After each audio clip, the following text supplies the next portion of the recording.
This is smartphone data from Google showing us how much less we're going into work since COVID-19 began. And so let's look at the numbers. I'm going to compare us to Colorado. First, looking at the biggest cities. Denver has 650 cases per capita, almost twice as much as Salt Lake with 337 per capita. So let's look at how many fewer people are going into work in Salt Lake. Here's 40% less.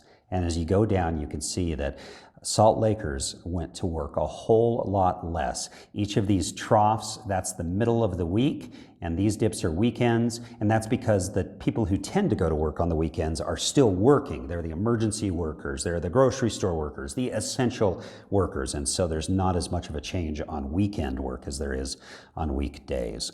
Now, I'm going to put a line right there at 50%. Salt Lake barely touches it, but look at Denver, they go over 50%, a whole lot. They have more cases of COVID, and they're more seriously changing their lifestyle than we are. Okay, look at Colorado as a whole. They have more cases than we do per 100,000, the whole state.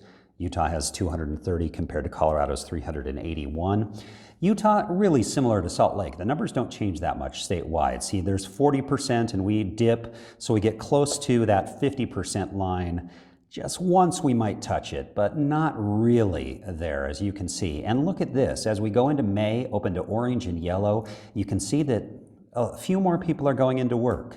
And then look at Colorado. Even at the state as a whole, they touch over 50%, 1, 2, 3, 4, 5. They touched it again 6 times, and still fewer going to work, even though it's getting a little better in Colorado. And so you can see these numbers are startling, but you can also see that compared to some close neighbors, Utah is still faring relatively well.